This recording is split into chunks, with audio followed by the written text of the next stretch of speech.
Lahore police ने underworld के बड़े नाम और लाहौर गैंग के सरकर्दा तीफी भट्ट को दुबई से गिरफ्तार कर लिया और ये गिरफ्तारी बड़ी ड्रामाई अंदाज में हुई है। सीसीडी ने तीफी भट्ट को मीर बालाश टीपू कत्ल केस में मजीद तहकीकात के लिए, तफ्तीश के लिए मांग लिया है। और सीसीडी का मतलब आप समझते हैं कि कोई भी किसी भी मुलजिम को कोई बंदा छुड़ाने आता है और फिर उसके बाद उस बंदे की कहानी नहीं रहती।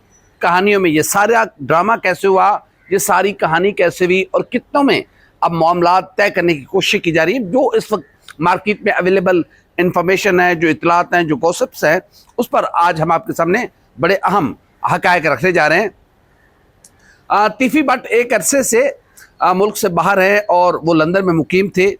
अब किस्मत का अपना खेल है। कोई बुरा वक्त आया हुआ था तीफी भट्ट साहब के लिए कि वो लंदन में मुकीम थे। मेरा माइक गिर गया है। वो लंदन में मुकीम थे और उनका वीज़ा ख़त्म हुआ। वो अपना वीज़ा रिन्यू करवाने के लिए दुबई आए हुए थे और दुबई में वो किसी दोस्त के पास खाना खा रहे थे। गुजरांवाला पुलिस जो है वो इंटरपोल के ज़रिए मुरीद के दो इश्तहारी मुलजिमों को गिरफ्तार करने के लिए पहुंची थी। वो दो इश्तहारी मुलजिम और तीफी भट्ट साहब ये एक ही जगह खाना खा रहे थे। अचानक इंटरपोल की टीम वहाँ पर पहुंची, उन दो मुलजिमों को भी गिरफ्तार किया।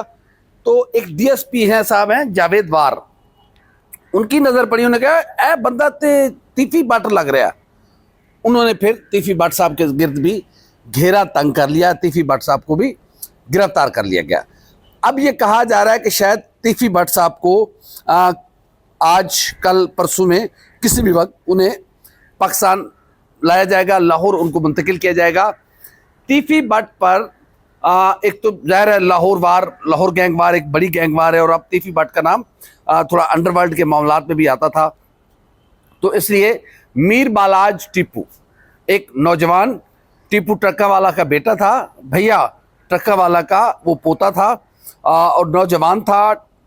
सुलह भी हो गई थी, बहुत सारे मामला तय भी हो गए थे। एक शादी की तकरीब में कोई बंदा आया, उसने मीर बालाज टीपू के टिकटॉकर भी थे बड़े ज़बरदस्त, तो उन्होंने उनके साथ कहा कि मैंने मीर बालाज टीपू के साथ तस्वीर बनानी है और वो मीर बालाज टीपू के साथ खड़ा हुआ और तस्वीर खिंचवाने के बाद उसने अपनी पिस्टल निकाली और मीर बालाज टीपू पर अंधाधुंध फायरिंग कर दी और मौके पर ही मीर बालाज टीपू जो है वो जाँ भाग हो गए। जिसका तमाम तर इल्ज़ाम गया तीफी भट्ट पर, क्योंकि ये एक पुराना गैंग वार चला रहा था, पुराना एक लड़ाई चली आ रही थी। और टीपू ट्रक्का वाला का भी मर्डर हुआ था। याद होगा आपको जब वो बाहर बैरून मुल्क से लाहौर एयरपोर्ट पहुंचे और लाहौर एयरपोर्ट की पार्किंग में ही उन पर हमला किया गया था और वहाँ पर वो मारे गए थे। तो ये पुरानी लड़ाई थी, गैंगवार था। कहा जा रहा था कि शायद सुलह हो गई है क्योंकि मीर बालाज टीपू कुछ और मिजाज के नौजवान थे, कारोबारी, और वो चीज़ें बेहतर हो गई थी। लेकिन अचानक पता चला कि नहीं, ये अभी इस दुश्मनी के, इस लड़ाई के अभी भी कुछ ना कुछ असरात, कुछ ना कुछ जड़ें बाकी हैं। और फिर मशवरे में रखा गया तीफी भट्ट साहब को। कहा यह जा रहा है कि उनको मशवरे में रखा गया है, लेकिन लाहौर पुलिस कहती है कि नहीं, वो मीर बालाज टीपू कत्ल केस का मरकजी मुलजिम है। तो अब उनको गिरफ्तार किया गया है। कुछ एक और इतला भी हैं। देखिए जो क्राइम रिपोर्टर्स हैं लाहौर के, जो पुराने रिपोर्टर्स हैं, जो सारी सिचुएशन को कवर करते आए हैं या कवर कर रहे हैं, सोशल मीडिया है, सहाफ़ती हल्कों में जो गॉसिप्स चल रही हैं वो बड़ी अजीबोगरीब हैं। वो ये है कि एक इस्लामाबाद के जर्नलिस्ट के ज़रिए और एक हुकूमत के इंतहाई अहम जिम्मेदार के ज़रिए रब्ता हुआ तीफी भट्ट से, और तीफी भट्ट को कहा कि हुण तुसीं दुबई आ जाओ तो फिर ऐसा ऐसा पाकिस्तान आ जाना, मामला तय हो गए ने, तुहाडी साडी गलबात हो गई है, कोई मसला नहीं है, सब ठीक हो जाएगा, ये वो इस तरह की चीज़ें की गई। एक इतला ये है। एक इतला ये है कि तीफी भट्ट का वीज़ा ख़त्म हो गया था, क्योंकि उन्होंने अपना दुबई से लंदन का वीज़ा लगवाया था और उनका वीज़ा ख़त्म हो गया था। वो चुप करके आए और उन्होंने अपना दुबई से वीज़ा रिन्यू करवाना था। दोस्त के पास खाना खा रहे थे। बुरा वक्त तीफी भट्ट का कि वहाँ पर इंटरपोल की टीम पहुँच गई और वहाँ पर जो पुलिस अफसरान थे उन्होंने उस तीफी भट्ट को पहचान लिया, जिसके बाद उनको गिरफ्तार कर लिया गया। इंटरपोल अगर लंदन में गिरफ्तार करने जाती तो बहुत बड़ा, इतना कोई आसान काम नहीं था। दुबई चूंकि पिंजरा है, जो पंछी इस पिंजरे में फंस गया फिर वो उड़ नहीं सकता, क्योंकि इंटरपोल ने नाम, अब ये बुरा वक्त सिर्फ तीफी भट्ट का था। अदरवाइज इंटरपोल की टीम तो मुरीद के दो इश्तहारियों को, मफरूर मुलजिमों को गिरफ्तार करने गई थी और वहां पर जो पकड़े गए और फिर वहां पर ये भी मौजूद थे और ये भी धर लिए गए। अब कहा यह जा रहा है जो कोई सीसीडी के सरबराह हैं सुहेल जफर चट्ठा साहब, उन्होंने लाहौर पुलिस को खत लिखा है और एक मुरासला भेजा है कि मुझे अमीर बालाज टीपू कत्ल केस में तहकीकात करनी है और उसके लिए तीफी भट्ट साहब मुझे मतलूब है। तीफी भट्ट को सीसीडी के हवाले किए जाए। सीसीडी के हवाले करने का मतलब बिल्कुल पंजाब दे एक बंदे नू पता है कि की मतलब है, यानी कि सीसीडी ने बड़े बड़े लोग भुगताए हैं और वो लोग जिनकी जराइम की एक तवील फहरिस्त है। जाहिर है कुछ लोग, हम भी समझते हैं कि ये मावराए अदालत कत्ल है, ये नहीं होना चाहिए। पुलिस मुकाबले और इस तरह की चीज़ें ये मशकूक होती हैं। एक कानून है, अदालत है, उसके ज़रिए इनको सजाएं मिलनी चाहिए। लेकिन ये बात भी सच है कि हमारा प्रोसिक्यूशन निकम्मा, कायनात का निकम्मा तरीन अगर कोई दुनिया में डिपार्टमेंट है तो वो पाकिस्तान और पंजाब का प्रोसिक्यूशन डिपार्टमेंट है, जिसके पास अहलियत, काबिलियत और लियाकत ही नहीं है कि वो किसी केस की साफ शफाफ तहकीकात कर सके और पूरे शवाहिद के साथ कोर्ट के सामने ले जा सके।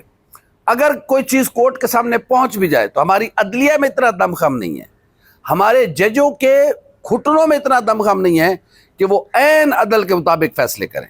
जहाँ पे मेयार है अदल का, जिसको अल्लाह रब्बुल इज़्ज़त का भी हुक्म है, अदल का एक मेयार है, वो नहीं है हमारे यहाँ। बदकिस्मती से, ये नहीं बदकिस्मती है, ये कोई अच्छी बात नहीं है, बहुत बुरी बात है।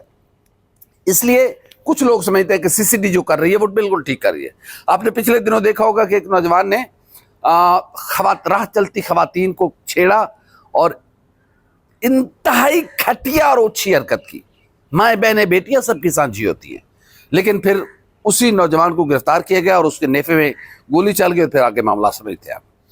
अब ये कहा जा रहा है कि शायद कोई इस तरह का वाक़या हो, लेकिन ज़ाहिर है एक पूरी पूरी पूरी फहरिस्त है कि देखते हैं कि क्या मामलात बनते हैं। लेकिन तीफी भट्ट साहब को गिरफ्तार कर लिया गया है लंदन से, दुबई से, और अब उन्हें किसी भी वक्त पाकिस्तान लाया जा सकता है, ये भी कहा जा रहा है। अब ये सारी गैर मुसद्दक़ा इतलात हैं, गॉसिप्स हैं, कान सुनी आवाज़ें हैं, कान सुनी बातें हैं, महफिलों में, जगहों पे, क्राइम रिपोर्टर्स के दरमियान, कि कोई कह रहा है कि कुछ अरब की, कोई कह रहा है नहीं कुछ करोड़ की ऑफर्स हुई हैं कि मैंने छाड़ दो, और मेरी जान छाड़ दो, मैंने जान दो, पर नहीं, परिंदा फंस जाए तो फिर नहीं जा सकता। मेरे ख्याल में अब चूँकि बात निकल भी गई है और जो वहाँ पर पुलिस थी, पुलिस पार्टी थी, उसने अपने पीछे हाई एप्स को भी आगाह कर दिया है कि हमने तीफी भट्ट साहब को गिरफ्तार किया है। तो अब देखते हैं कि ये सारा मामला किस तरफ जाता है। तीफी भट्ट मीर बालाज कत्ल केस में तो वो उन पर एक मशरे का केस है, मर्कजी मुलजिम गर्दाने जाते हैं, क्योंकि लाहौर में एक बार चली थी और लाहौर में एक सिलसिला चला था कि आप कहीं पर भी, दुनिया में कहीं पर भी बैठकर अपने किराए का एक कातिल आप सेलेक्ट करते हैं, उसको कुछ पैसे देते हैं, वो बंदा मार देता है, आपका नाम ही नहीं आता, न मशरे में आता है, न जरिए आपका लेना देना ही कोई नहीं। लेकिन लाहौर पुलिस ने ऐसे केसेस ट्रेस किए, ऐसे केसेस ट्रेस हुए जिसमें जो किराए के कातिल इस्तेमाल हुए, फिर असल मुलजिम तक भी पहुंची पुलिस। तो इस तरह के खदशात भी हैं कि शायद ये शुबा है तीफी भट्ट पर के मीर बालाज टीपू कत्ल केस में उनका किरदार हो सकता है। अब ये पुलिस तहकीकात करेगी, अगर इस केस में आते हैं तो वो सीधा जेल जाएंगे। लेकिन जो सीसीडी ने घंटी बजाई है, बेल दी है, नॉक किया है कि रेडी टू एयर, कि भाई तीफी भट्ट को सीसीडी को वो मतलूब है और मीर बालाज कत्ल केस में हमने उसकी तहकीकात करनी है। ज़ाहिर है ये अंडरवर्ल्ड की गेम पुरानी है, ये गैंगवार पुराने आप इंडियन फिल्में देखते हैं। और एक कातिल है, किराए का कातिल है Lawrence Bishnoi. Lawrence Bishnoi India का स्टेट किलर है और वो आरएसएस और बीजेपी का पेड किलर है, जो बीजेपी और आरएसएस मुखालिफ जो लोग हैं उनको वो ठिकाने लगाता है। और अब तक आपको याद होगा एक इंडिया के थे, हमारे इंडियन पंजाब के बड़े नौजवान उभरते हुए गायक थे, क्या नाम था उनका, जो इंडिया के एक गुलकार थे पंजाबी में जो गाते थे, जिसको मार दिया गया था, लॉरेंस बिश्नोई वाला, सिद्धू मूसेवाला। सिद्धू मूसेवाले को इसलिए मारा गया क्योंकि वो पंजाब, इंडियन पंजाब की आज़ादी की बात करता था, सिख स्टेट की बात करता था और इस तरह की गुफ्तगू करता था। तो फिर बीजेपी ने और आरएसएस ने लॉरेंस बिश्नोई के जरिए, जो कि तिहाड़ जेल में कैद है, उसके जरिए मरवाया सिद्धू मूसेवाले को। इसी तरह के सिद्दीक बाबा, जो कि सलमान खान के दोस्त थे, उनको मरवाया। सलमान खान को भी वो धमकियां दे रहा है, आमिर खान को भी धमकियां दे रहा है। तो इस तरह के ये गैंग वार की एक पूरी दास्तान है। लेकिन चूंकि पाकिस्तान में भी इस तरह के मामला है, लेकिन इतनी अंधेर नगरी नहीं है कि कोई अंदर बैठकर, और खासकर जब से सीसीडी आई है, हुण ते भाई लोगों की फटी हुई है जराइम पेशा नासर थी। वो कहते हैं कि भाई वो या तो खुद जाके पुलिस के सामने गिरफ्तारी देते हैं या कोर्ट के सामने गिरफ्तारी देते हैं। लेकिन वो भी तो होता है ना कि आप पुलिस पार्टी लेके जा रही है और आपके साथी छुड़ाने के लिए आपको आ जाएं और आप अपने साथियों की फायरिंग से मारे जाएं, खत्म, कहानी खत्म बिल्कुल। तो इस तरह के वाकयात हैं।